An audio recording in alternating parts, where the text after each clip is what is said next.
to part 4 of telling my love story because I had a really crappy day and I just want to talk about something that is happy. So at this point, Matt and I, we got back together. We were 19 years old, the end of 2011. So we had summer 2011, it was wild. And then right towards the end of like November, I remember for Thanksgiving, we were already kind of like dating and seeing each other. And so then he officially asked me to be his girlfriend at December 31st, 2011, so right before 2012.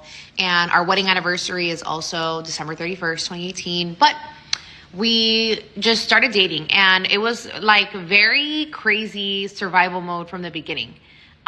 He was homeless, so he was always just sleeping on friends' couches or moving from place to place, or not really any stability. And I was just always helping him move and helping him gather his stuff and just like helping him out because he really didn't have, like family to help him do that. So I would do that for him.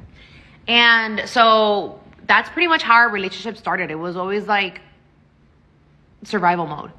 And then 6 months in, he asked me to marry him. Now it's really funny because he asked my dad for permission to marry me.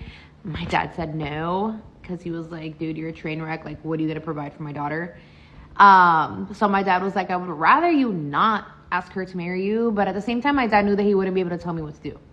So he didn't even my eyebrows were not done. My nails were not done. I was crying because I was watching Grey's Anatomy in my room, and he had been talking to my parents for hours, and I found it kind of weird, but I was like, whatever, this episode's pretty fire. So he came into my room, he got down on one knee, he asked me to marry him, and we became engaged 6 months in. So we were engaged for a while. We were engaged for a long time. We wanted to have our dream wedding. We wanted to be able to afford that. And so we went through a lot. Like, I finished school, I started a business, I was a therapist for 5 years. He eventually retired me from that. He was working just jobs until he found the profession that he's in now, that he actually became very, very successful in. And I'm super grateful for that every single day. But we did go through a lot of hard times. Like, we moved into our first apartment together. We did not get our lease renewed because we threw too many parties. So then we ended up having to get a roommate, which ended up being awesome. And then that roommate moved out. His current business partner moved in. And we went through a lot of different levels and steps in life together. We traveled a lot, we partied a lot, we hung out a lot.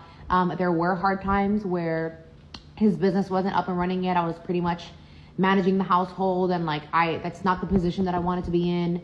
And so then we started talking about standards because we were talking about the future, right? We were talking about how we wanted to be, how we wanted it to be for our children, which was a whole other conversation. And there were many times where we argued and things got pretty heated, but we never broke up. We always figured it out.